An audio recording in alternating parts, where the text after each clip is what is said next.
the fucking roof!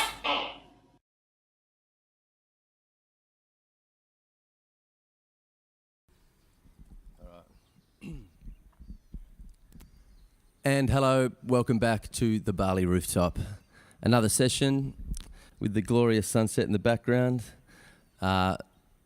This is Athron. I'm with Dethu, Rudolf Dethu.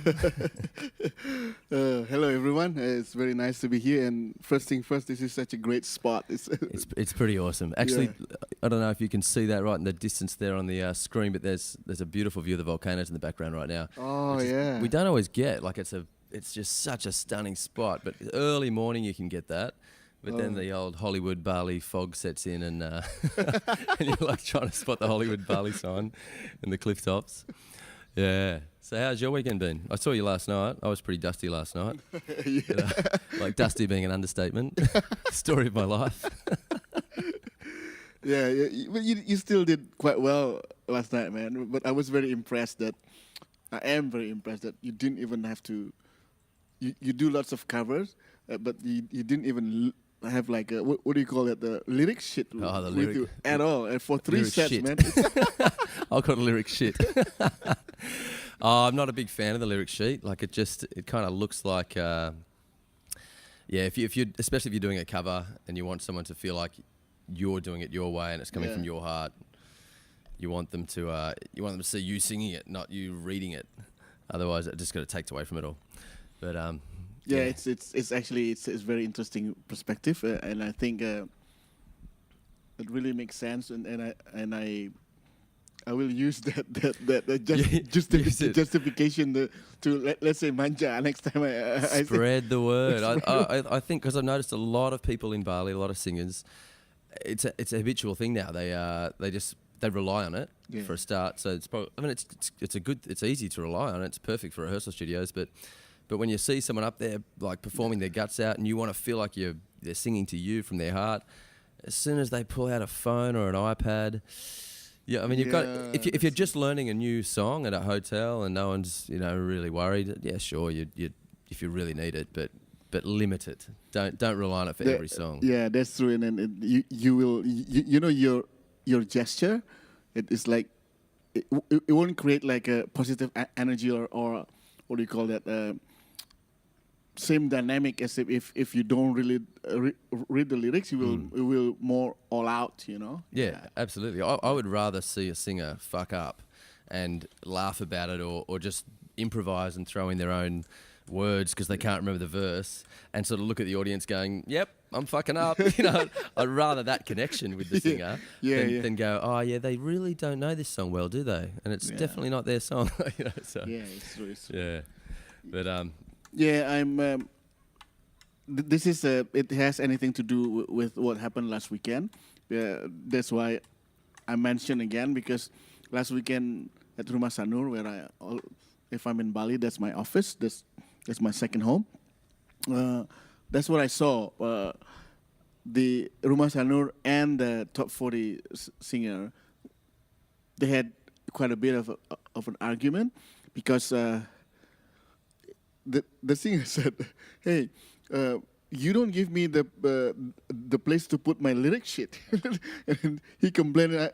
So does it mean if you don't have the lyric sheet, you can't sing? You cannot sing? I'm cancelling the gig. Where's my music stand? Music stand, yeah. But those music stands are even worse. Like at least now with the iPad holder, it's sort of you might get away with it looking like it's a light to help shine your face. Yeah. You've got those music stands are huge. They're like, you take a photo of the band and then you get the photo back and there's just this massive black square blocking out the singer's face, and you're like, oh, come on, dude, get rid of that shit. Yeah, that's true. And he was sitting down singing, so if that's and then the funny thing was it cracked me up, and he said, okay, then if you can't give me the proper lyric stand, I will just sing whatever songs that I'm very familiar with. I know the lyrics. Oh, okay. So what, is he threatening the actual venue owner with like bad songs just for not having a lyric sheet? Jesus, man, get your shit together. Bring your own music stand. Yeah. Yeah, maybe I need to learn some new songs too. Maybe that's a sign of me knowing the songs too well. Maybe I've got to update my set list. In fact, I know I do. But I'm not a big fan of playing covers, so I kind of, I just want to spend more time writing my own stuff, I guess, as you do. But anyway, good weekend nonetheless. I was dusty though. I've once again got what I'm sure everyone can hear that. We've got a guy like right here, just hammering away. I swear he just started the moment I introduced Dethu. He's like, I'm going to hammer the shit out of this podcast. Can't complain though. We are in his view just as much as he's in ours. He's gone the mallet now. This is what I call the Holler trilogy. These drinks. I've got the coconut water.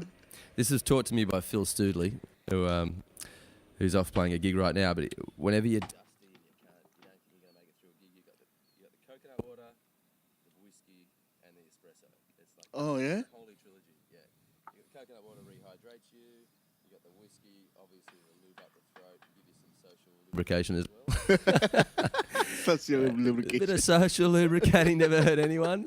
I do rely on it often in my life, my whole life, and then the espresso. To obviously spark you up and give you a little bit of brain power. But you've been pretty busy lately, so what's going on in your world? I'm. You know that these last 2.5 years, actually, I've been like even busier than ever before, because I'm back in show business, which is in a way it's a good thing, and then but. In a way, also it makes me very, very busy, and because I stopped doing show business for a few years, maybe like 6 or 7 years, because I did my own thing. I tried to focus more on my business, and also at the same time. Which business was that? Suicide Glam. Right. Yeah. Yeah, and then also because I had to move to China. Oh, no. I mean, I had to focus on Suicide Glam, and then after a while, the Suicide Glam thing, I had to leave as well. So I had to move to China, and then from there, move back to Bali, and then move to Sydney, because my ex-wife, she had a sickness. Heavy sickness.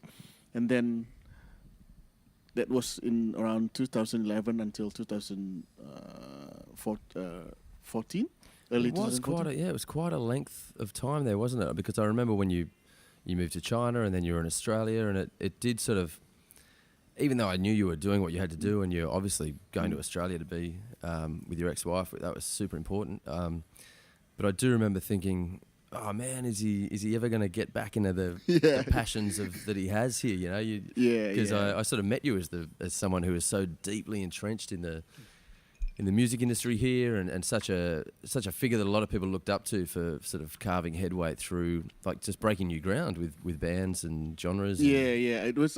I didn't really miss it, actually. I mean, like, but it wasn't. It wasn't really my fault or the band's fault that I managed. It was because it was very new for me. So back then, this was back in 1999 to 2000. I started managing bands just because I'd never really, never that I thought that I would become a band manager, because right. I was more like a what do you call it, a writer, and also it's just because I used to work in a cruise ship, and then I've always been into music, and then I worked in a cruise ship, and then came back to stop doing cruise ship because I didn't feel like it was my thing. And then also I just give you the whole thing. Mate, bring it on. Yeah. I'm fascinated by I really am fascinated how someone like yourself, like, because I've known you in this last period of your life, and I often, it's funny because I've known you for 9 years now, I think, since we first met, moved here. When you know someone for who they are now, you don't often ask that many questions about the past, and having now worked with you musically and management wise, and done a couple of sort of tours, small gigs across Indonesia with you, I do often now see people who come up to you and respect you for all the things you've done over the years, and so it is quite fascinating to hear the background story. So yeah. Basically, so two phases of in my life from around 2000 until 2007 or 8. That was my first era of managing band. But I started as a radio DJ. Actually, I had my own radio show. That was in late '97. So I started. So as soon as I quit working in a cruise ship. But during that cruise ship era, I already had some friends who's like really into music and everything. I made my own compilation album when I was in the cruise ship from '93 until '97, '98. I made my own compilation albums because I bought so many CDs for myself because I didn't have a chance to do that when I was in Bali. yeah, It was very limited. So I bought that and I made my own compilation and I sent it using snail mail to Indonesia, and then to my younger brother, and my younger brother spread it to my friends, his friends, which is the same friend. We have the same friends, and so it's purely a social circle thing. It was just like, here's some playlists. I fucking love this music. Just and pass it around. Not just that. I mean, like, I wrote about each song, why I like it, and the history. And the history of that song during my teenagers era or in lots of different perspective. So I sent like 4 or 5 compilation albums, which with all the text and everything. That's how I was inspired to do the block rocking beats with all the. Gotcha. That's how it started. Yeah, and then what made me very surprised was. It turned out, so the whole Denpasar, even in Tabanan, in a few different cities, they copied all of my albums, all of my compilation albums. So the whole Bali listening to the same stuff. Oh, nice. That's the beauty of that era. And I really think this is something that's hard to sort of explain to someone that's just grown up in the new digital generation and the quick stream, the quick download, the one track, listen to one track and move on. Yeah. It's that whole thing. And I remember that so well of making mixtapes. And I know, it's the classic thing to talk about now, the old mixtape. Yeah. But it really did speak for a whole concept of spreading things from a starting point and creating a groundswell. Yeah. Like people didn't have access to music the way they have now. So when someone handed you a mixtape, the work's been done for you. You don't have to go and buy a tape deck and try and record off the radio and put it all together yourself. You've been handed a golden fucking platform to listen to an awesome mix of new music that someone else has done all the work for. And if you've written all the notes to it, what it means, people would be loving it. Yeah, that's why I mean, like that. I think they've been doing this mixtape like all the other kids, but with the footnotes for each song and everything that made them even more impressed. Yeah. So that's why they copied, and then they can also spread out what the song is about, why it's very important. So as soon as I decided to quit, because I work in a cruise ship, and I said this is really not my thing. My last contract was traveling around the world cruise. So I was thinking, I think I've seen lots of different countries, and you can just mention the city. It has ports. I've been there, most of them. Something like that. And then, so as soon as I decided to quit, it took me only 2 or 3 weeks. Someone just came to me. It's like, hey, you want to have your own radio show? That's such a great little, like, unexpected, segue into a new lifestyle, isn't it? I mean, just by doing something out of pure passion. It's what everyone wants. You do something out of passion. You don't expect anything to come out of it. You think you're just showing your brother a few cool tracks, and then next thing you know, you're like, mate, I'm not stepping on that cruise ship again. I'm a radio DJ now. Yeah. I think another, like you mentioned earlier, that it was your chance to buy these albums because you were traveling. So, I grew up in Australia and kids had access to buying CDs, but still the mixtape was a big thing. But I imagine here, a lot of kids in Bali would have been in a position where they didn't have access, just like you. So their access was through you. So they would have spread like wildfire, because it's not like all these kids could rock down and buy albums from the record store. They couldn't afford it, or they weren't available. Yeah. Yeah. It was that's why I did my cruise ship for like 3 contracts, right? So even from my very first contract, when I so we had, after like 1 year on the ship, you will have your 3 months off or something. So when I arrived here back in Bali, it's like some people just came to me and like introduce themselves and just hang out with me, and it's like, oh man, this is so cool and everything. So that's why the second my days off, my second vacation, the circle got bigger. So even they started using band's name, using the title of my compilation album. Oh, nice. Yeah. So the third year, I mean, after the third contract, 3 weeks after I decided to quit, someone came. I mean, like a good friend came up and, hey, you want to have your own radio show? You can just do whatever you want. Maybe use your knowledge about all the CDs that you send us. Even the radio has the copy. Yeah. So and then I thought, what should I do? And then so I started the first ever alternative radio show, alternative music radio show, which actually I didn't really talk only about punk rock, but mostly about punk rock, mostly the 77 punk rock, but the Clash and everything. And then so I also talk about techno, about Gabber House, about ska, about the whole thing. But the idea is seeing the music not only as like, yeah, you play good stuff. No, it's about, okay, for next week the topic is about ska, the history of ska. So it's like very deep research and all that with very limited resources. Yeah, So, absolutely. Yeah, and then from that era, I started to also, let's say, in a month, I will dedicate one week for local bands. I invited local bands. So I remember Dadang came to. I interviewed him. Dadang. Yeah, from Navikula. Navikula. His Yalagunihari. his first album of Navikula, Talk with Suicide. Right. And then that's when Superman Z also came. Also, so there were two different groups at the time. Metal started their own radio show from a long time ago, maybe like in 1990s, 92 or 93. But alternative and punk rock didn't have any outlet for them.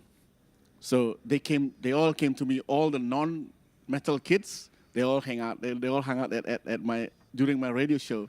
We drank outside, and so everyone, so all the guys, the big bands and everything, I know them from very early. Right. So that's just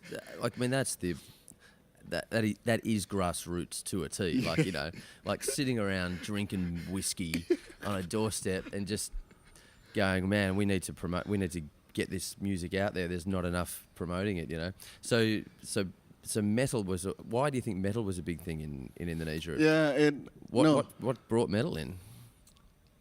I don't really follow, but from my head, what I have seen, metal already has. It's always been has this like solid brotherhood thing, Yeah. So even from the very beginning, but the only thing is sometimes when you are already in that group, that tight and everything, these young people will say, I'm cooler than you and everything. So if you're not into metal, you're not part of the right, coolness. Okay, yeah. It doesn't open up the social sort of sphere. It kind of closes it down to one genre and one style of one ideal.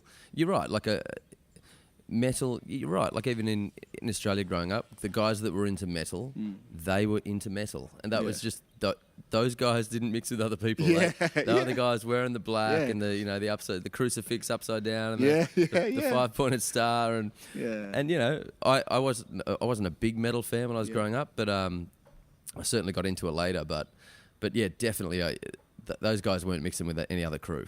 Yeah. And they weren't digging Eddie Vedder or anyone when he came out. They were like, that was too soft. I was really into metal until like I was introduced to Creator and Sepultura and everything, and then but that's just it. I mean, from my era, that was my max, yeah. And then it became like more extreme. I didn't follow anymore, so I became like, okay, something else, back to punk rock again and everything. That's why when I came back, I played more punk rock, and I didn't really play metal. Only like sometimes I play like thrash metal. I had my program about thrash metal because if I don't know about the subject, I will not talk in my radio show. Sure. So sometimes I talk about techno music. So I invited friends who joined, who came to.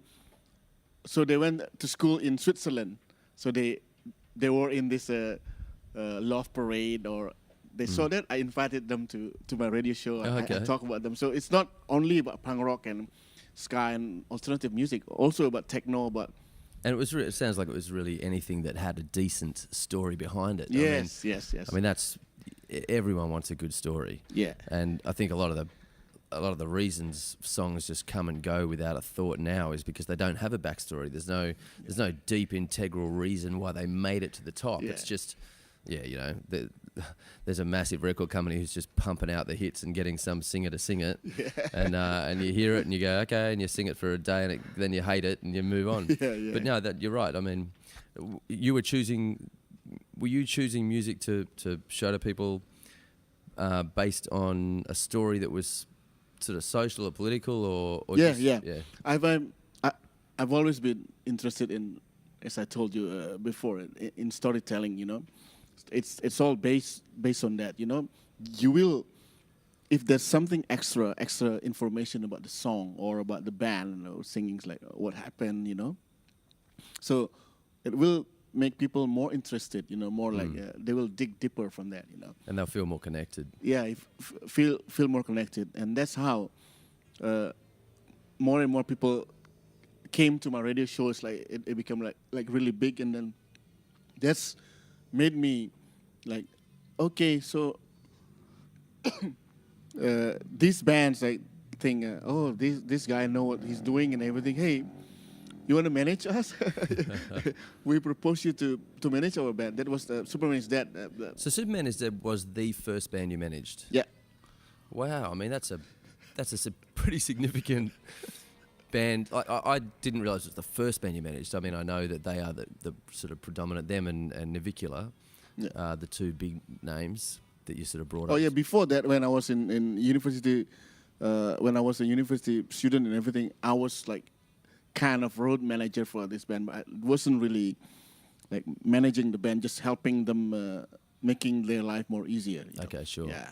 I mean, and that whole story. I mean, if you were already playing with the concept of storytelling in terms of like bands that you weren't even related to personally, but if you just loved their music and you were spreading their music and telling a backstory, I guess you had a really good grip on how to promote a band for yourself as a manager, because I guess that's part of it, isn't it? I mean, road managing is one thing, like organising a tour and dates and times and hotels, and you've got to get up at this time and you've got to be in the car at this time and you got to fuck your hangover, you're getting on stage, mate.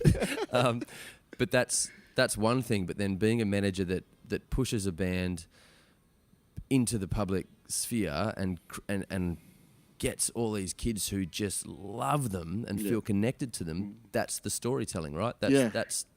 That's giving everyone a reason and a story to believe in. That's why, I mean, like when they approach me and ask me to manage them and everything, you say, hey man, I don't really have like real skill to be a band manager and everything. What I'm good at is actually, I have to like you first, so I can see you from lots of different angles, and I can tell a story about it. So, and it won't be a hard selling and everything. It's just from my perspective and everything, you know. So yeah, sure, whatever. Because at the time, there's no like single proper manager at the time. Right. This was in back. People were just going in blind. I guess bands were just gigging and hoping that people at their gigs would follow them. Yeah, so I was like I kind of the first guy who became like the real proper manager, and also so like the first proper, let's say this is the like very simple thing, the first proper technical writers and hospitality writers. Most of the bands in Bali, they still use my how I did it is like. I hope you put some weird shit on there, just so that everyone's still just demanding weird shit. Yeah, and lots of bands just copy paste what I wrote. Yeah, wow. And what like in terms of like outside of the storytelling and just the management part, in terms of taking that on and everything down to a technical writer and a food writer. Where did you source your info for making that happen? How did at the time, I also started my clothing business. So that was during the Yahoo Groups era. Yeah? So I created my own Yahoo Groups, Suicide Glam, and also with Superman is Dead and everything.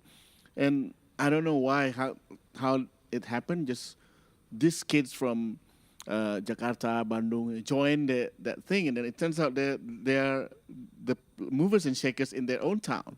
So Yahoo Groups we're talking Yahoo Mail, right? And so Yahoo Groups was mailing list. A mailing list. Yeah. Okay, so it's basically, this is obviously pre-Instagram and pre-MySpace and pre-everything, all of that, pre-social media. Yeah. So, because I was going to ask, I mean, how did you spread your stories? And so that's how you did it? It was literally through email groups? Yeah, through email groups, and they just join. Of course, they, as young people at the time, you just try to find like different infos from lots of different sources, and then we were like, and everyone joined us. Yeah. So people, we became friends from Medan, from Surabaya, from Makassar, from everywhere. Joined my mailing list, and I joined other mailing lists as well. So we started contacting, and at the same time, the punk rock scene it becomes very very, very tight. They're okay. Metal people can do it. Punk rock people can do it as well. So started working together, and then I was there as well. And then I started talking with some, making friends with them, and then they love what I'm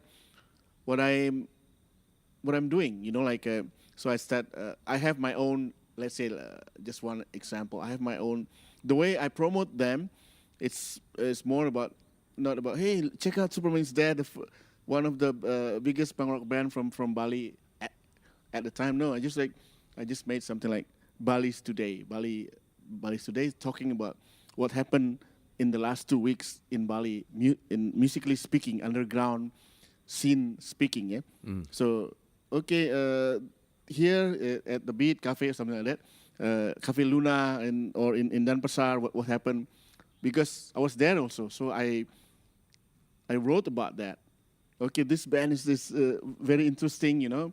It's new. They just started their own rapcore thingy, you know. And then this place, they played in this place. It's actually a really cool place, but they don't really have the proper sound system and everything. But the energy was good. So, and then I also talk about Superman's Dead. So I gave Superman's Dead bigger space to talk about. So let's say other event only 2 paragraphs, for Superman's Dead 4 paragraphs, something like that. So it wasn't really hard selling. Yeah, it's interesting because I mean, I guess you were playing almost the journalist and the manager at the same time. I mean, a lot of I haven't really heard of anyone doing that to that capacity before. Like maybe people do it in the West, but from what I've seen, like growing up in Australia and seeing, sort of dipping my head into the music scene a bit there, managers would rely on other people to create those stories. Yeah. And you were, and it was sort of almost like they had to play the game to choose the right person to tell a story, but it's never going to be the same person. Because if the same journalist is always telling the same story about the band, then people are going to be like, who the fuck's paying this journalist? Like, probably the band. But no, that's really interesting that you're actually writing at the same time and you've already become a voice for people to see what's going on. Yeah. And then, that just makes sense that the band you're promoting is going to come up through that. Yeah, and then that's why I keep telling them I'm not good in this professional business manager and everything. I never use title manager. I'm the propagandist. That's what they always call myself. So, yeah, and then in the end, Rolling Stones. It's public relations, mate. Propaganda got a bad name in the war. Yeah, but then it becomes quite okay. Even Rolling Stone in the end, they said the first propagandist ever in Indonesia, music propagandist in Indonesia, it's this guy. Music propagandist. That's awesome. Yeah, I mean, like it's also fun, and also that's why you just look at yourself. I'm a writer. I like to read, and also I'm an avid reader of like what happens in music industry or the story of the band and everything. And you just don't like to hear other people saying that my band is the best. Yeah, no, that's exactly right. I mean, people that can't tell a story will promote in a really obvious, fickle way, you know? And you'd be like, mate, we know you love your band. Like, you're managing them. Obviously, you love them. But if you're telling the whole story of what's going on in the industry and what's the whole movement between different music genres and how things are growing, changing, and then within that, your band is coming through it, then it makes a big difference. Yeah, you can come from different angle. I even made it. It's because I hate when people dictate me about this is good, no, and we were young, and we are young at the time, no. So even I made something like Bali A to Z, so I just made, and it became like very popular, everyone like reshare something like that. It's because actually I talk about Bali, the whole thing, you know, like the for D's 66, I went got fucked up over here and everything, and you know what, with this punk rock kids, I even went, I usually come here after the concert with Superman is Dead with Navikula. We come here because there's nothing else after midnight, after the concert. So what should we do? Let's just have a party. We don't really understand about the music, but hey, it's lots of people over here. So you still talk about Superman is Dead there, but you don't really. Sure. It's like, oh, it's part of the story, you know. Yeah. Or sometimes you just talk about if it's a L, A, let's say A Club or Arak or whatever. Yeah. You put Navikula sometimes there, Superman is Dead sometimes here. You know, it's like L, long way to the bar. This is the title of the song of Superman is Dead. It has anything to do with these bars. Gotcha. Okay, so you're tying everything in, like from their lyrics to to where they hang out. You're tying it all into this, just what's going on around Bali. But in the end, it corners into Superman is Dead and Navikula. Sure. Yeah, the band that I. So people are seeing their own country or their own space through the eyes of the band. Yeah. And then they feel like they're part of the band. Yeah. Yeah. No, it makes perfect sense. Yeah. And do you think that was the punk scene already big, but they needed a voice or they needed a place to focus and a band to focus on, or was Superman did Superman is Dead and yourself play a large or help create that scene? Like, did you guys broaden that scene, or was it already there and they needed someone? It was all started when I decided to quit from the ship. The punk rock scene already quite big here. Okay. But it's got anything to do with Green Day came to Jakarta. It was 1997. Yeah, 96 or 97. So it was funny. I mean, like all the punk rock, street punk kids outside, they tried to get in, but they couldn't because the ticket was so expensive. Like all the Mohawks tried to get in. That's happened a few times in Jakarta. There's been some pretty mental chaos going on at the front of concert halls up there. Yeah, but Green Day had like quite a big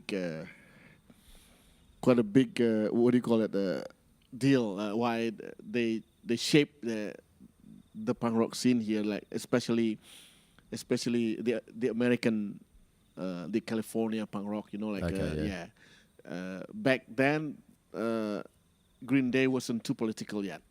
Yeah. So, and I met Superman's Dead boys in Jakarta at the time. I was still in my second contract at the time. So, and then they came back. They were already like Superman's Dead as a band, but didn't really have. I think they didn't really have like a real what they want to look like or something like that. So from there they became more solid and dressed up like Green Day and everything. Gotcha, Yeah. Started forming their whole image. Yeah, forming the whole image, and then also, and then they started their new dress up style and lyrics and everything, the way they do stuff, and just three of them.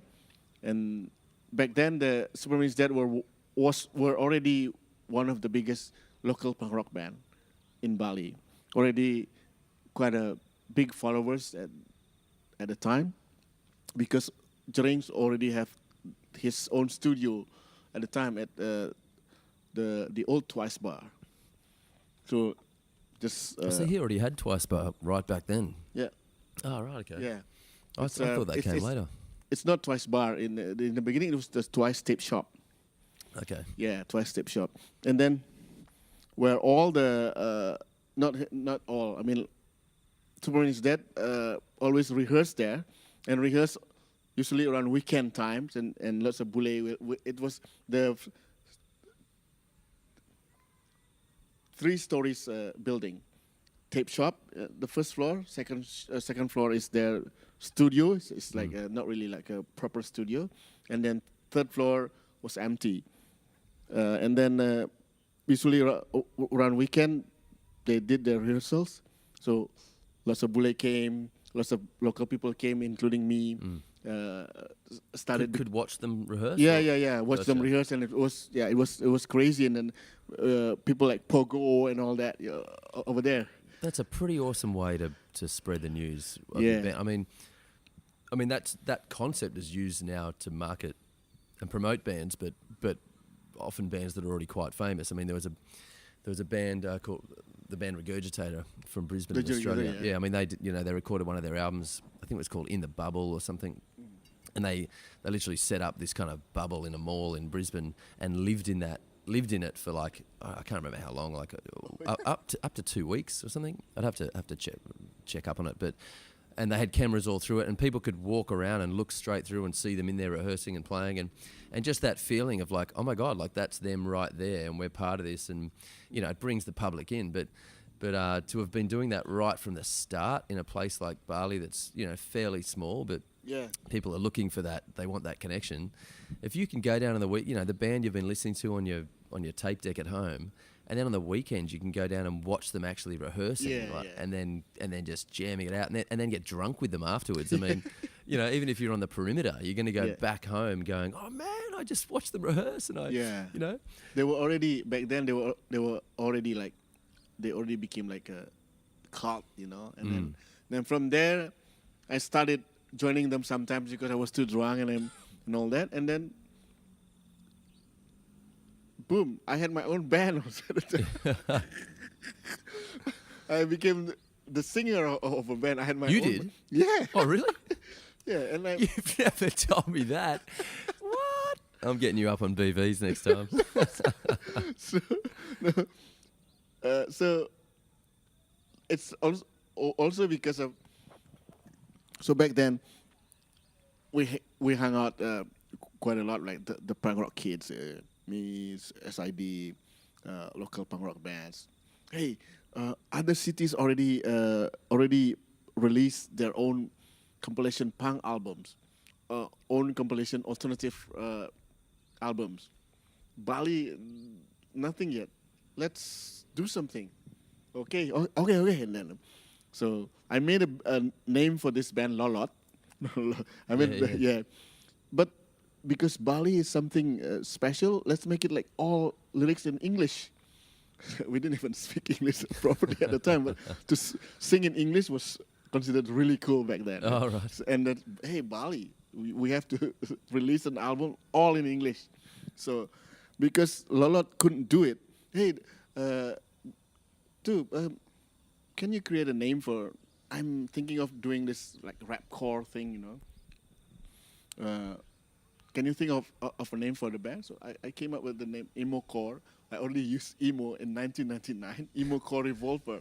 Emo Core Revolver. And then I don't know how to sing in English, and I don't know how to write lyrics in English. Can you write it for me? I read it. This is how you do it, man. And then, hey, why don't you become my singer? I just. Wow, how long did you sing for? I didn't even realize. 2 or 3 years. Yeah, right. Wow. I have my song also. 2 songs. But I couldn't find my other song. I have 1 song. Nice. So you've been on both sides of the mic. Yeah, but this is pretty funny. So we played in a few bars. Even I played it at the Villas before. And then, so it was me and Jering's band also. It was called Culture on Fire before Devil Dies.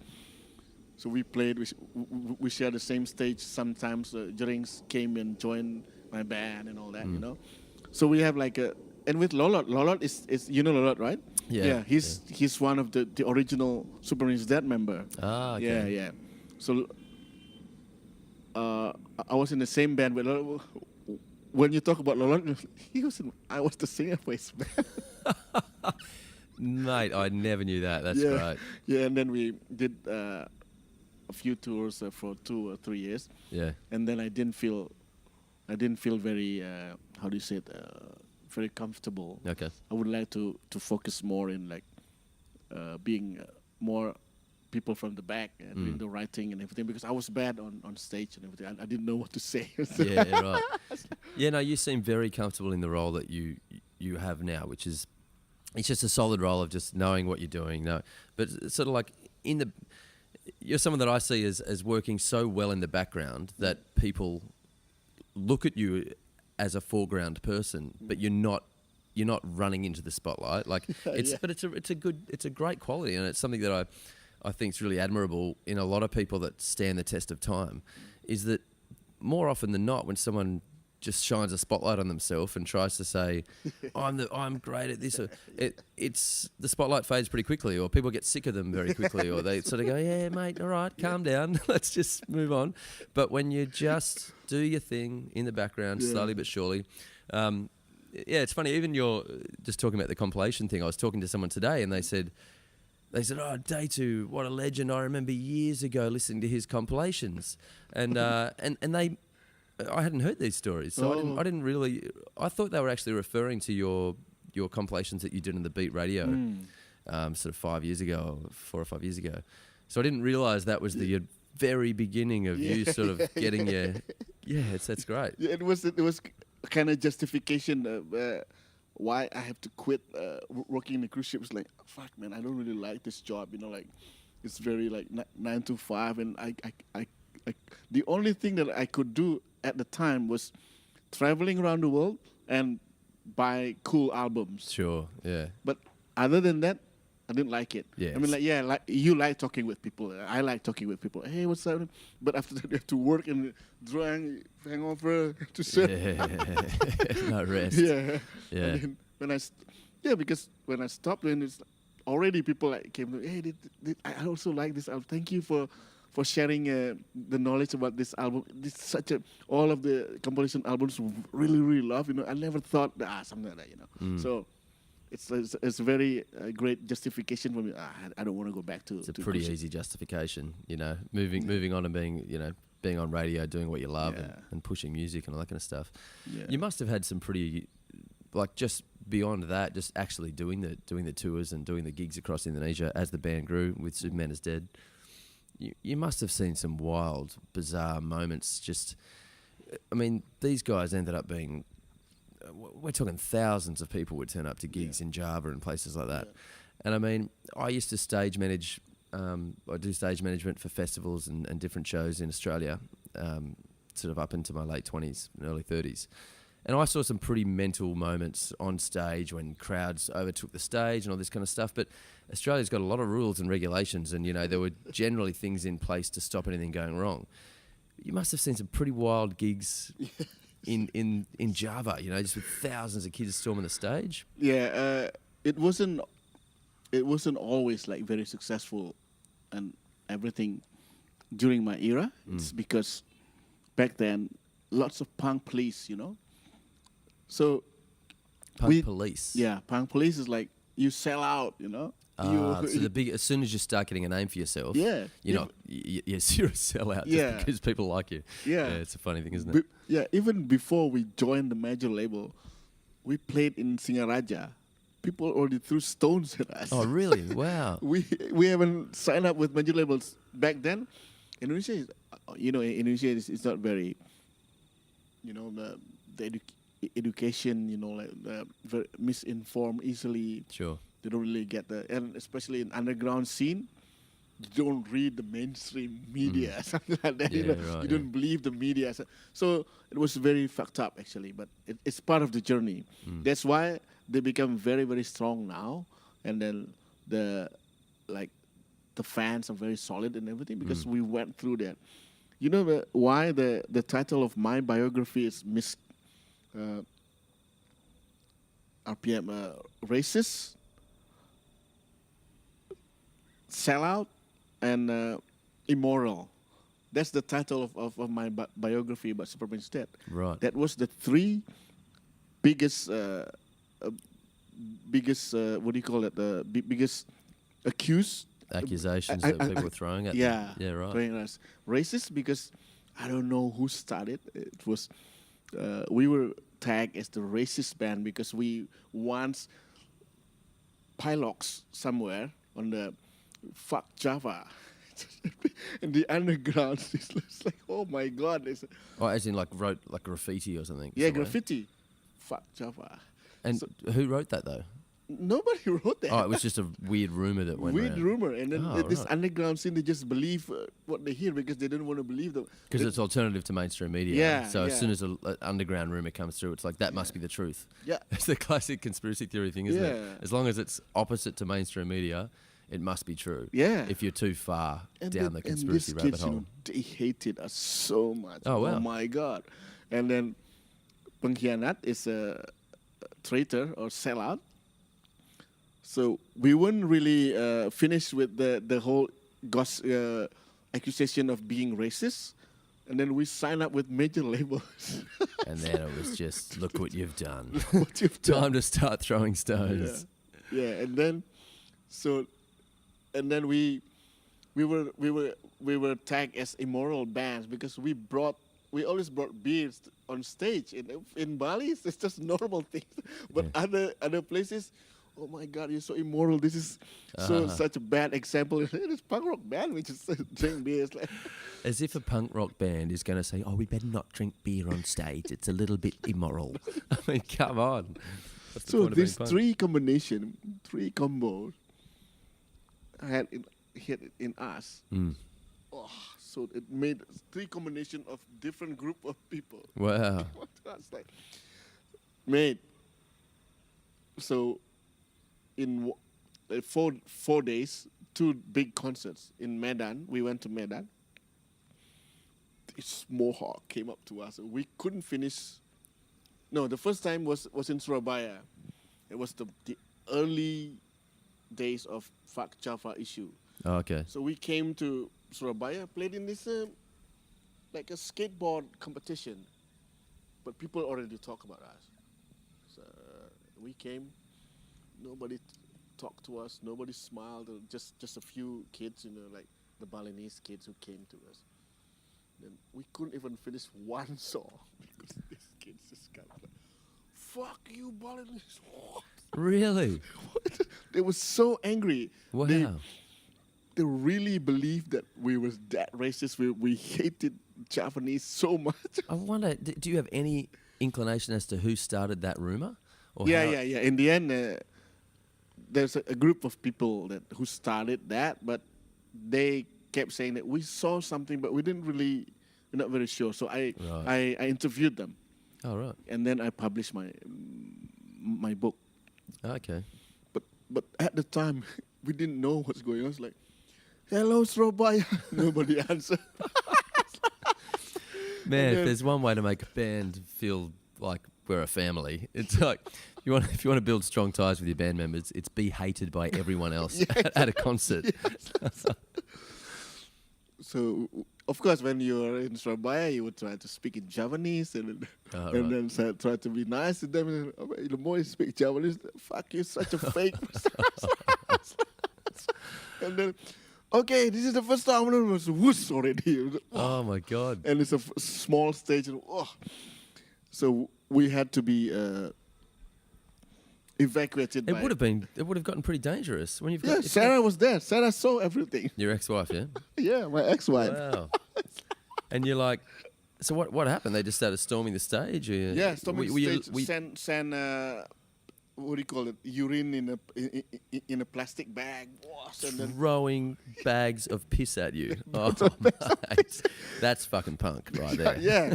And then we had to escape after like half song. We had to escape him, evacuated by the security, but not all the security helped us because they heard. Because they agreed with the. Yeah, because this band is racist, so not like us. Like we would run. Wow. And then, so we ran, and my ex-wife had all our phones, and we tried to.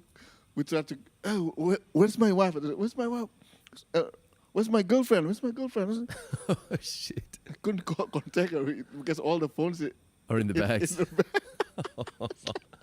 It was like, So what are we talking? Like you're running out the back of a venue to try and get in a vehicle to drive off? Or? Yeah.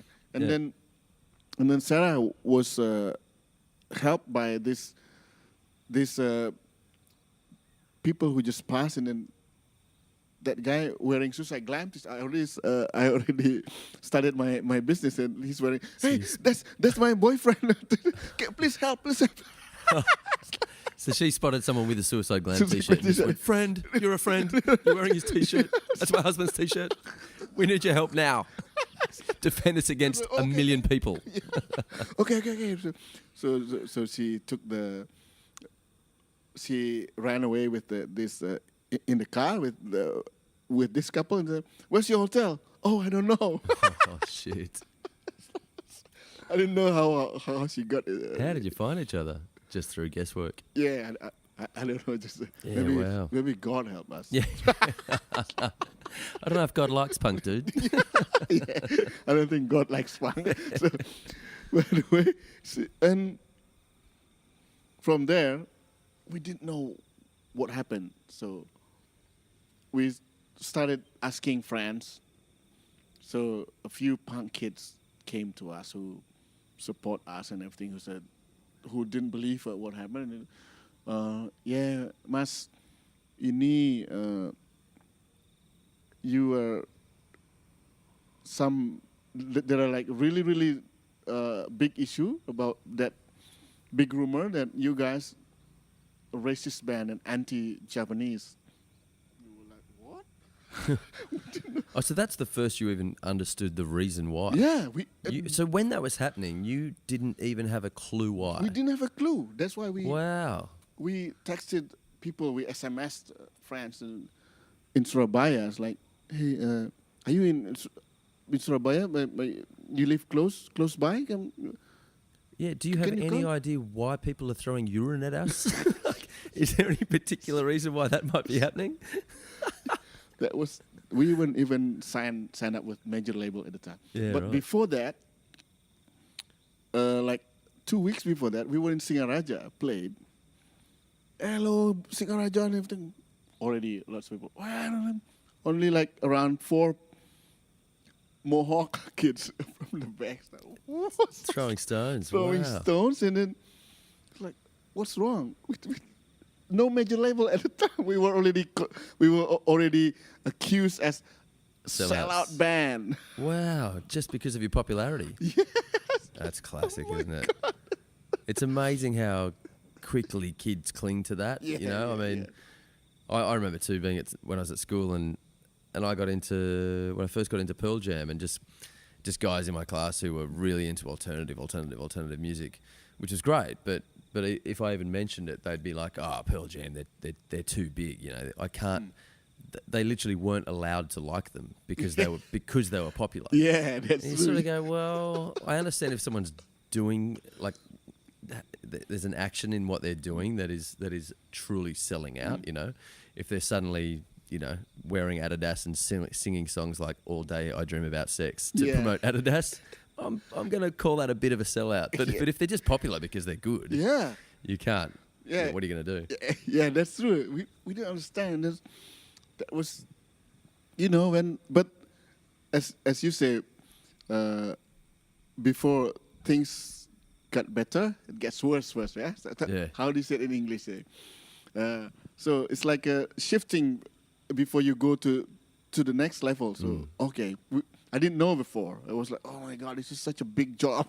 Yeah, right. You were just thinking it was the end. Like you were going to get. You were thinking this is it. We're screwed. No. The thing is, what we believe is this is we were so surprised at the time. We were so shocked. So and then a few weeks after that, we signed up with major label. After we've been talking with major label. This major label story also pretty interesting actually, because when a band join major label, they will be said, oh, you become a different band and everything. What they don't understand about Superman is that it took us around 6 months to talk with the major label, and then took us for 6 months because no, we don't. Of course, major label will come to you and then say, we would like you to do this. They're like, of course, they're very ethical. They act, but actually, just want to force you to do what they want, which we didn't agree. And at the time, we already didn't believe in this indie distribution and everything because nobody really gives us. Wasn't helping you. And also nobody gives us reports about how much they already sold our album and everything. And we asked, bro, you haven't given us the report for the previous month yet. Hey, dude, you don't believe me? Oh. We have friends. I was like, fuck. So just give us some facts and figures. Facts and figures. That's why. And then we decided to, this is really bad. We would like to be serious in music and everything's serious in the meaning of to be distributed well. The only way to do that is via major label. Major label.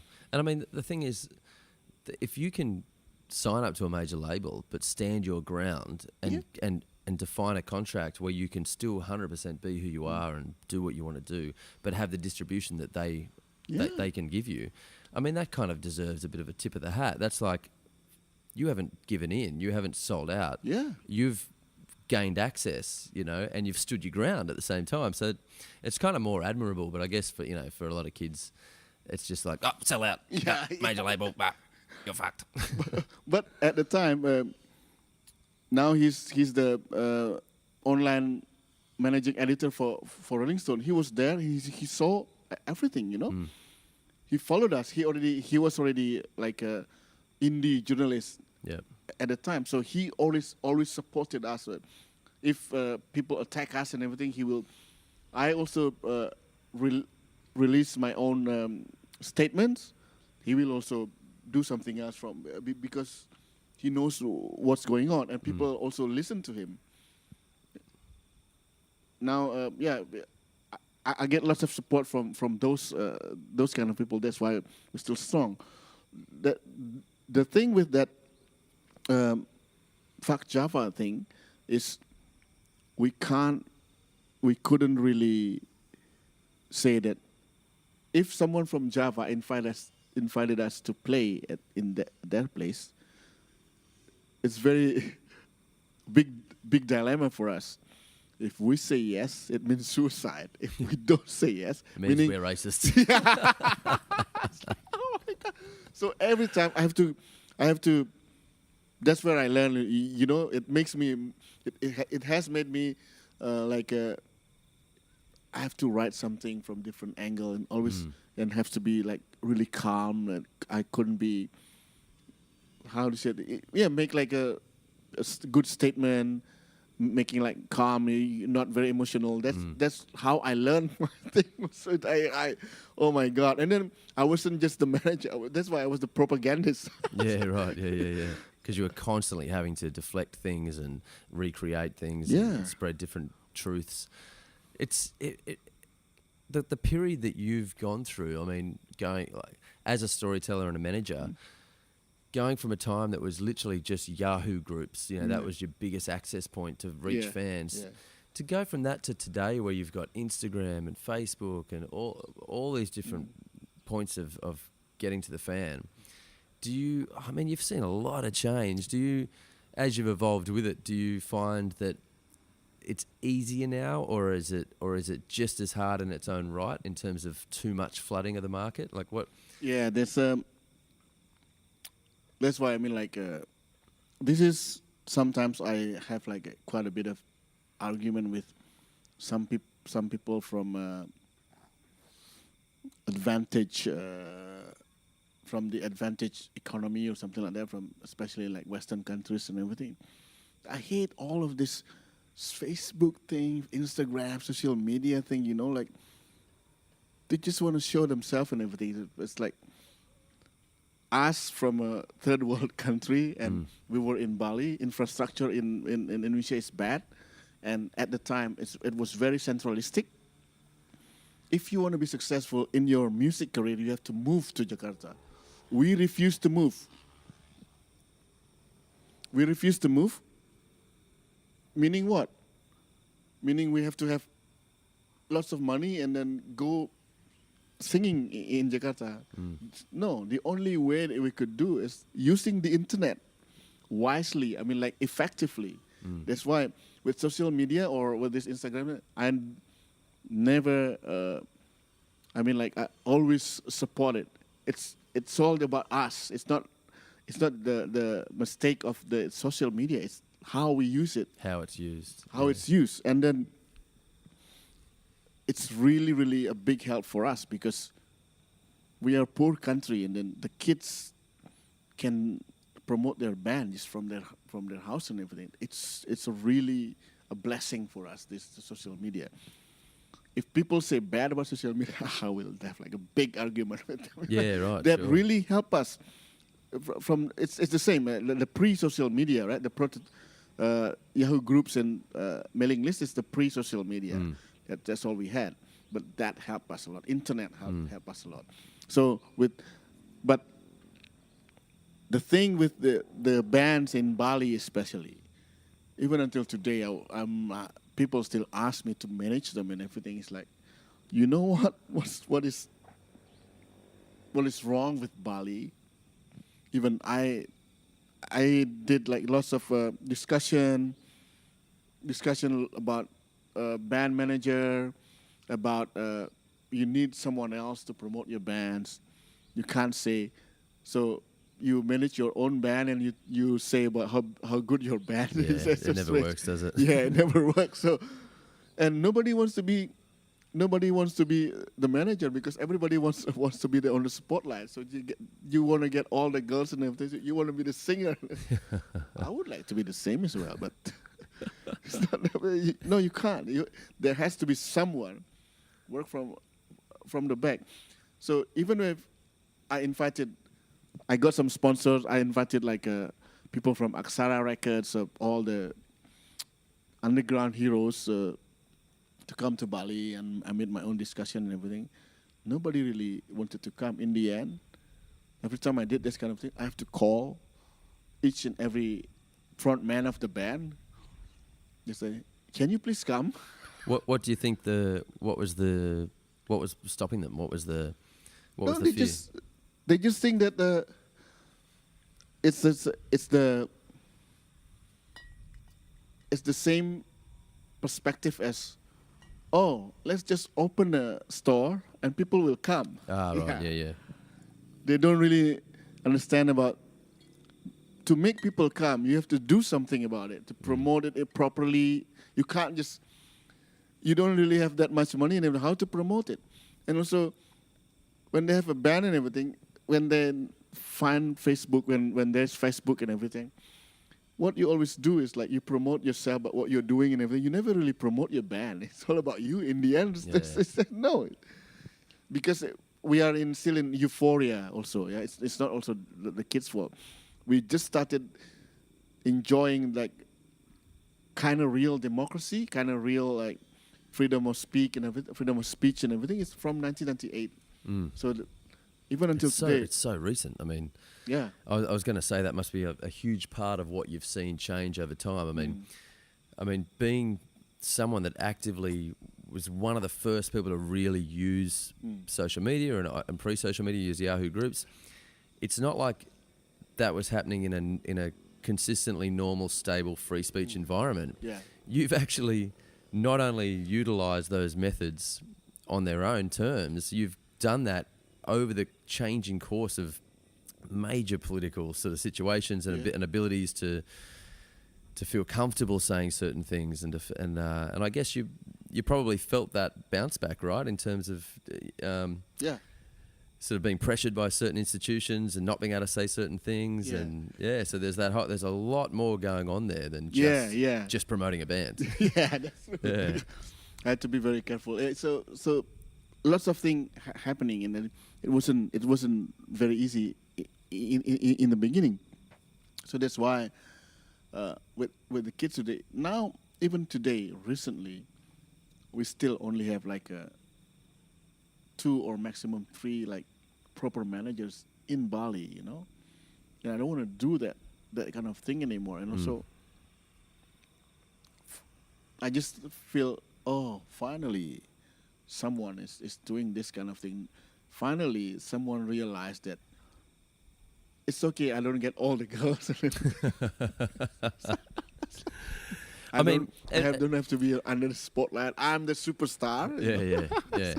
I mean, there's different types of...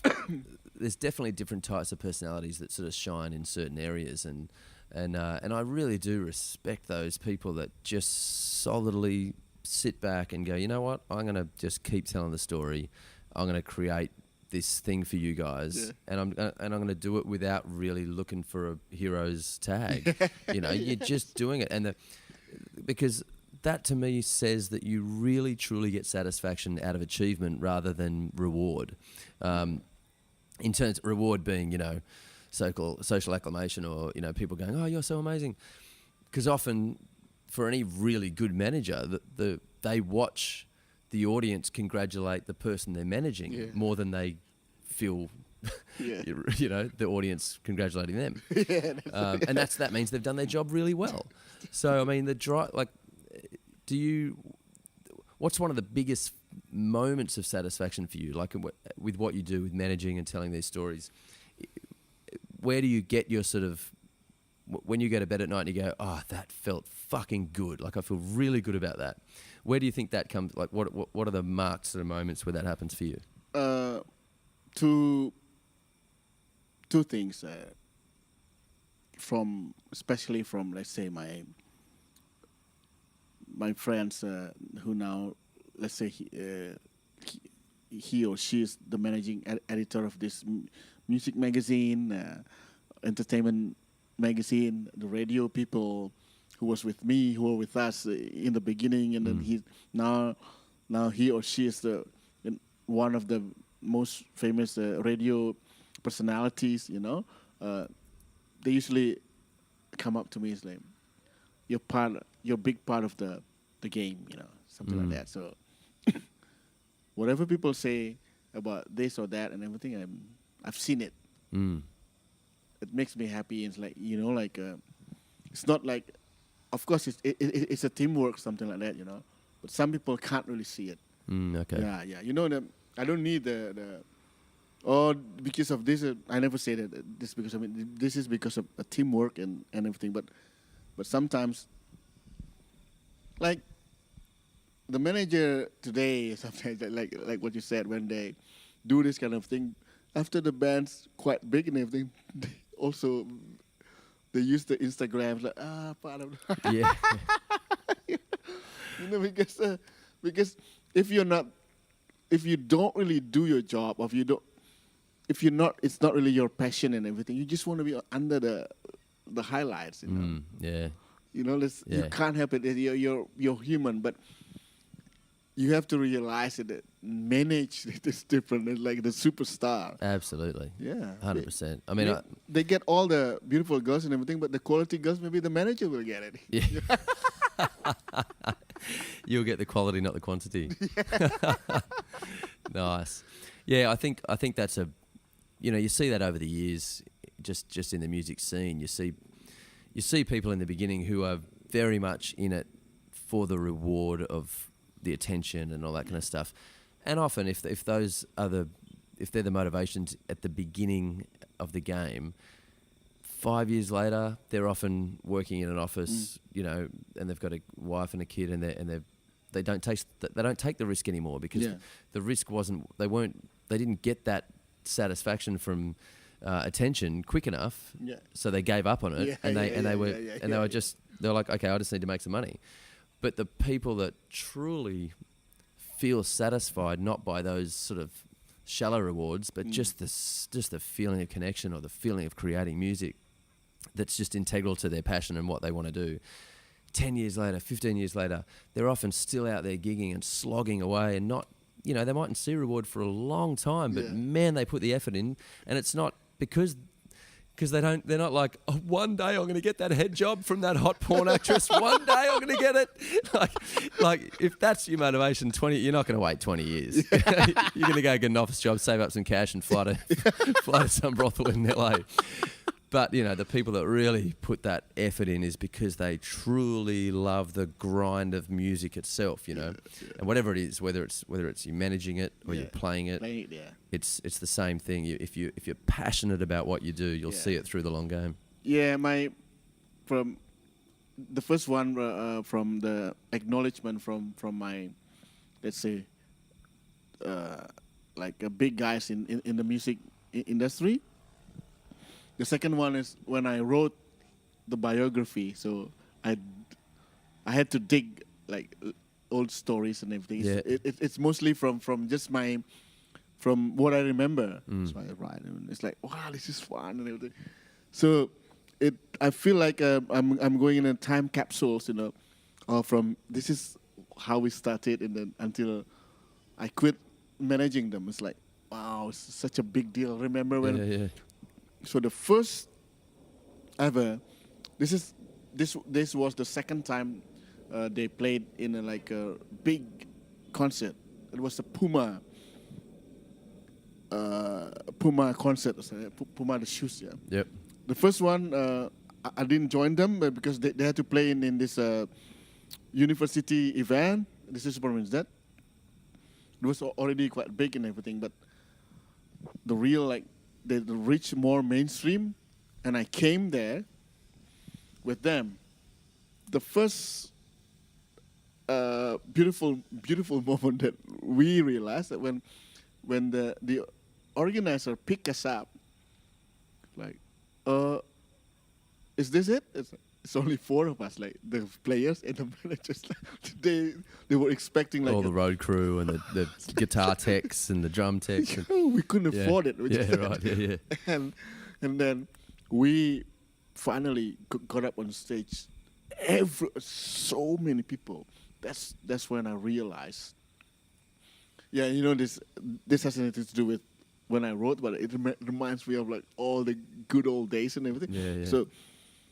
And I didn't sleep at the time because the previous night I went to stadium and the whole There's another whole world of stories right there.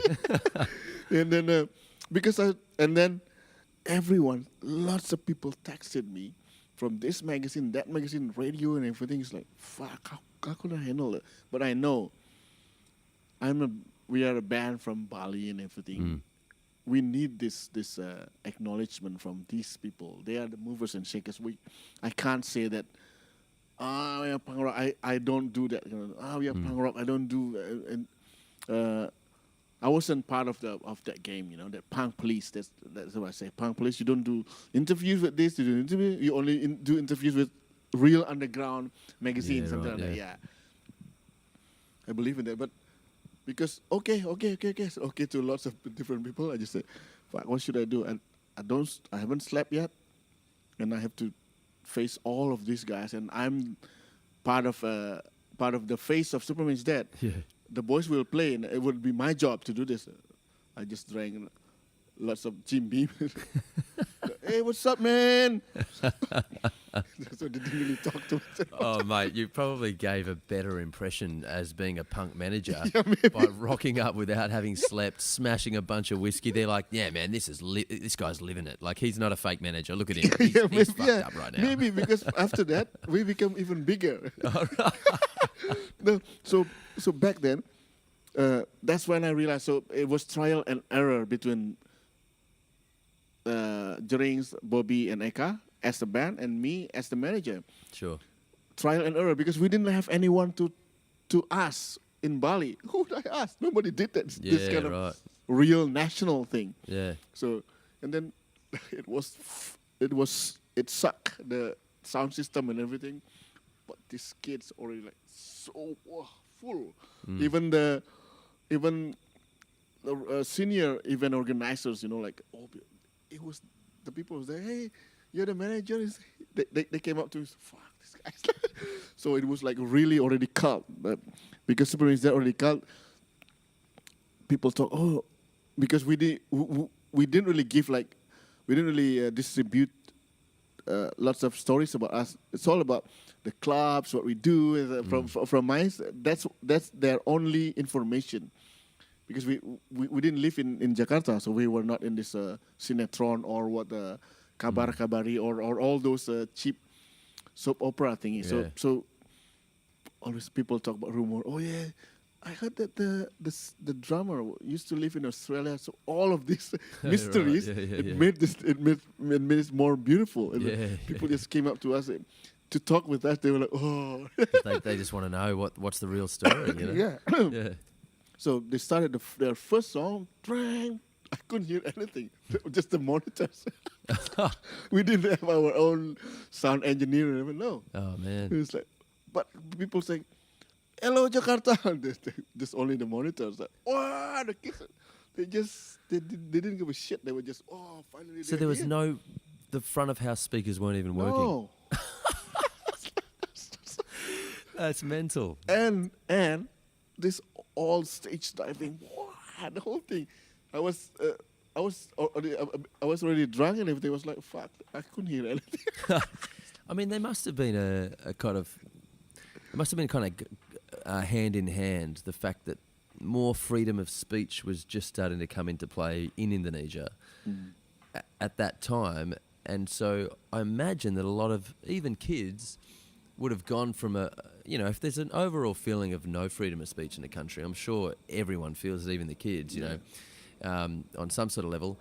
All of a sudden, you've got a little bit more freedom of speech going on, and you've got bands that are like, let's stage dive and go mental. And so I guess physically people are reacting to that. They're just like, yes, let's lose our shit. Yeah. We can do whatever we want, Yeah. Yeah. Yeah, because also at the time, I think I told you,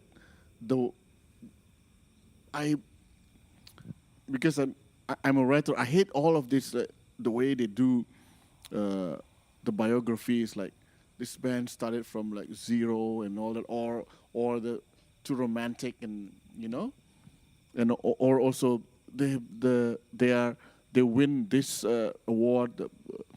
The parents are already musicians and everything. I wrote about the biography.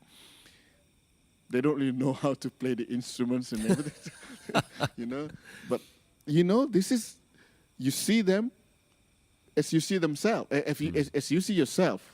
They're just this badass person who like to drink and everything, knows how to play guitar. But it's just how the Sex Pistols was. Yeah. But with a more deeper explanation about who they are in a funny way, make a joke about yourself. Yeah. Like, the band members are something like that.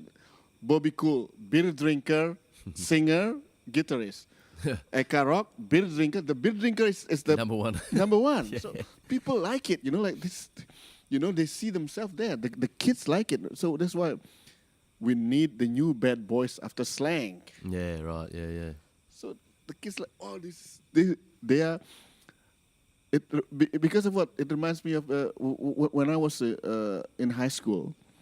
I always said that the Doors, Rolling Stones, I respect them, but they're not my heroes. They are my uncle heroes.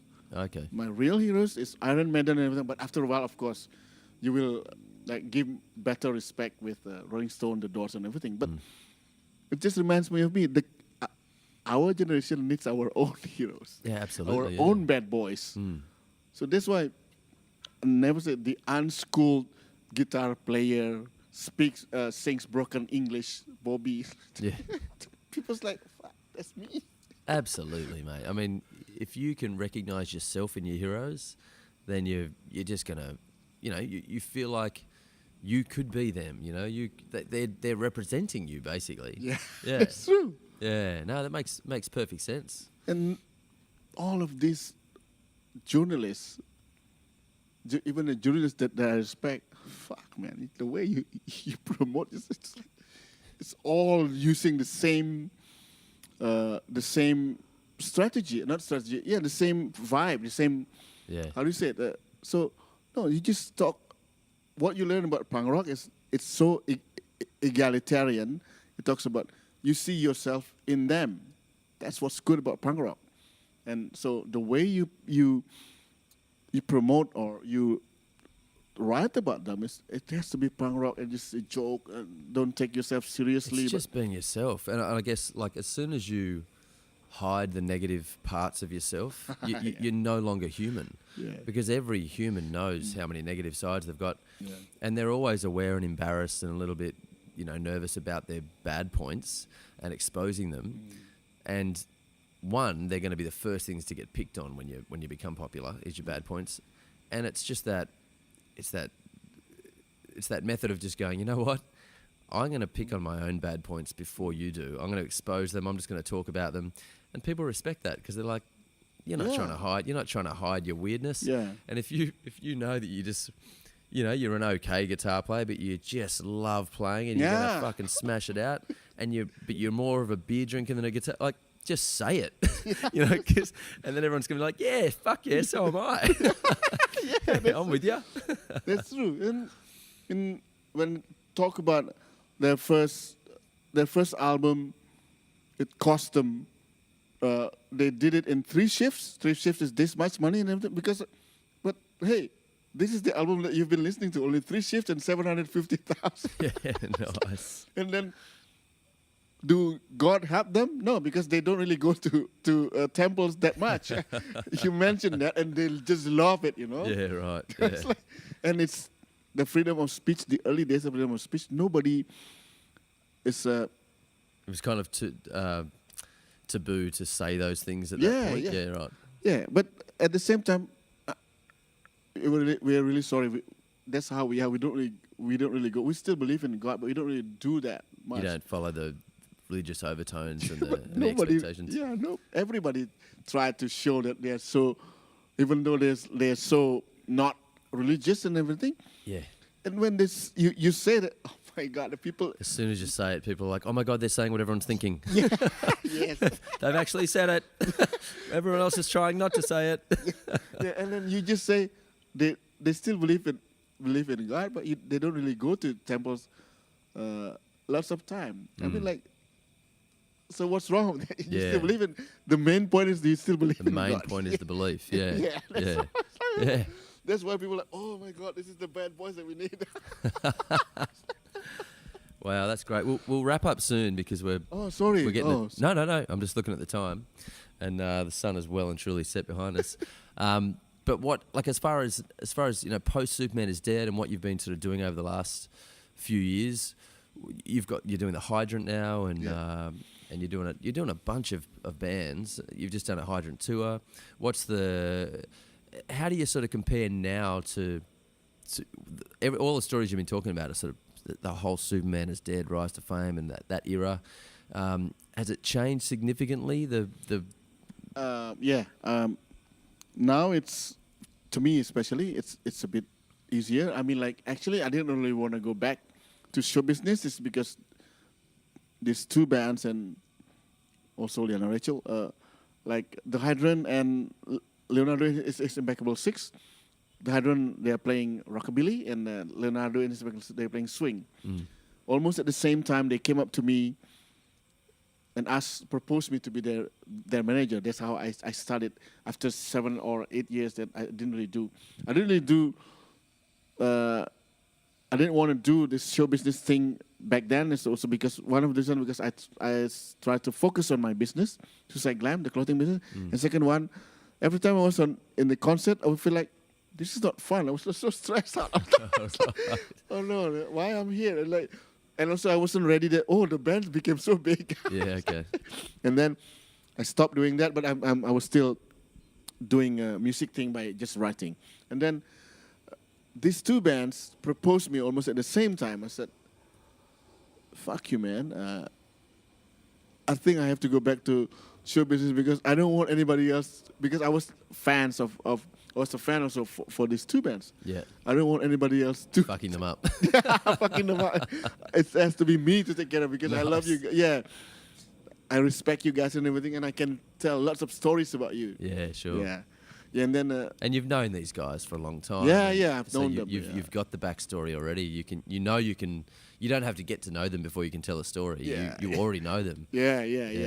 So, and then Lena Rachel also came, so... And then I'm back in the business. It's easier for me now. It's because I didn't really know because I know what to do now. Like how not to be stressed out when your bands are playing on stage and everything. Because I have my road manager now, so I don't really have to. My skill is more saying hi to other people. It's like, hey, or the post. After the concert thing, went out to drink, whiskey and everything. We talked. So, I got excited. That's more of my skill. Not really like. Well, that's the beauty of getting to a point where you're successful with what you do is that you slowly push out all the time wasting parts, the bits that you don't really want to do that someone else could do, and you expand your time where you're just doing what you're good at. And if what you're doing is if what you're good at is drinking and hanging out with people and making more connections and building those relationships and then writing stories about it, then when we were in Makassar, it would be more easier for me to convince them how we are like close friends. Like, the story between you and me and everything, and these potential sponsors show us how close we are, and like the sparks and everything. That human part is, for me, it's very important. And they followed us like this. It's just talking about the whiskey warriors and everything. So, it's like it's a very simple thing, but they will not forget about it. That's I'm really good at. I was not good at that in the beginning because I was still very new. Now, hey man, unless Megawati died or Gus Dur came up again and alive again, you talk to me. If not really, really big problem, please don't come to me. That's what always I say to my road manager. Okay. I don't want to do that kind of thing. Well, you don't want to micromanage someone else's job when they're there to do that, Yeah. And it pulls you away from what you want to be doing. Yeah, that was part of the reason. One of the big reasons why I didn't want to do that show business anymore. It wasn't fun. Yeah, right. Yeah. You got worn out by all the annoying parts of the annoying parts of management and not the bit you loved. I mean, I guess the main element to everything you've talked about is that human element. It's just consistently showing people there is a human side to the person you represent and telling their story on a ground roots level that just makes people go, you know what? We're with you. And it's interesting. I was listening to a podcast the other day where someone was interviewing or talking to a big comedian. I just can't think of his name off the top of my head, but he was pointing out that in the beginning days of that comedian's career, he was a little bit awkward on stage, and the guy that was interviewing him said, "Man, we would talk in the car park before you went in to do your show, and in the car park, you were the funniest motherfucker. You would be so natural and you'd just being yourself, and we all thought you were hilarious, but then you would go and get on stage and you would not be as natural and you weren't as funny. And then that comedian said, "You're absolutely right." And what I had to do was realise that I need to be on stage just as human as I am a human. And as soon as he lost his ego and he lost his that sense of trying to be someone, and he just was himself on stage, that's when he became successful. That's when people went, "Oh, we relate to you now. We love what you're saying because it's obviously you. It's not a character you're trying to make up." And that's I guess that's the theme in everything you've said tonight, is just that. Just be yourself. Tell the stories yourself. People are going to relate to it, and then you've got, you know, not just fans but friends for life. You know. Yes, that's true. Quite a few bands also proposed me to it. I just say, thank you for proposing me and everything, but I only manage bands that I'm good friends with. Took me a while to say yes to us in the same management, because I need to do more. I need to know more about. I can't lie to myself. I need to know more about your music and everything. I've done. Let's work together. But the friendship comes first. Yeah, it's already very strong. But I have to understand about your music first. So people who just come up and then I don't know, I don't have the friendship yet, and no, this is just professional manager. I was like, no, I will not. That makes sense. Yeah, absolutely. Well, mate, we'll wrap it up because we're hitting some serious darkness out here, and that we're getting attacked by moths and mosquitoes, and there's like some killer bats are about to come in and shit all over us. But good chatting to you, and thanks for coming up to the rooftop. Thank you so much. It's been a beautiful sunset behind us, but it's well and truly gone. And peoples, Rudolf Dethu Rudolf. Anything else you want to close with, or we're good? Yeah, we're good. Let's continue drinking the whiskey. But the thing is, what I would like to say is like, I always believe in storytelling and like human. I think the main part of this music business or whatever fuck it is, it's all about the human side, and it's all about how you tell the story. Because even right now, even today is I even more convinced that because there's no broker anymore, there's no major label anymore, so the human part, the storytelling part, it's even stronger. It's even, you need more to make. So because let's say the girl that really like you, they can just reach you. Yeah, all you can do is like don't answer, but they can still terrorize you or unblock it.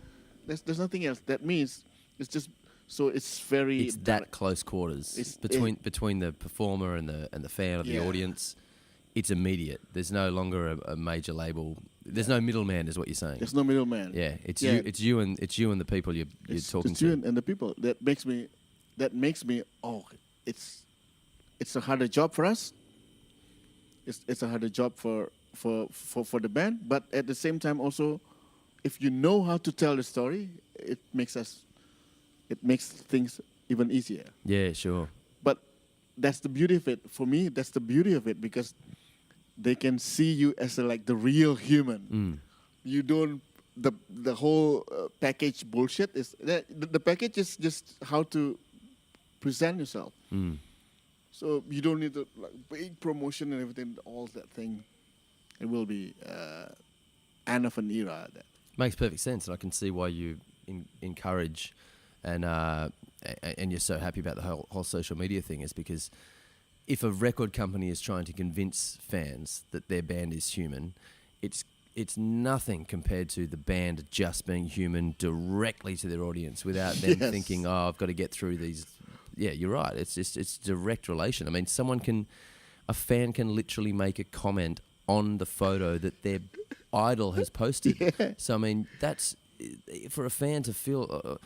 Like, oh my God, I've just reached my band. Like, there's no way before social media an audience person, like in a little village, could feel like they could reach that band with any kind of text or message. Yeah. But you're right. It's, you know, whether whether the band reads it or not, that person feels like they've literally put their words right into the pocket of the person they love.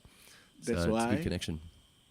One of the key things before we close it, one of the key things, like with the band that I manage, I have on Monday, that's your job to reply all the comments. Oh, those comments, Second, right, yeah.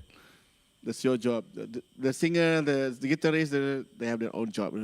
Because of what? This is very important because if let's say the Athron reply their questions, it's still not close enough. It's still don't feel close, but they feel close, but not. I would like to be as close as possible. Sure. Marcelo, please answer the question. Personally reply. Every Wednesday is every Monday it's your job. Every Tuesday this guy's job. On the weekend it's my job. The Athron, using the Athron, something like using that. the actual Athron name rather than the personal. Yeah. But as personal as it could be. No, it makes perfect sense. I mean, you can't ignore the individuals, the individuals are what make up the crowd. So keep, and it's engagement. I've had, it's absolute engagement. You can pay for 20,000 followers, but it doesn't really mean anything unless you have pure engagement with those people that you want to reach. Yeah. 100%. Nice one. All right. Well, Thank you so much. Fantastic talking. rock and roll on the rooftop. Getting all punk on your ass. All right, signing out. Take care, people. See you next time.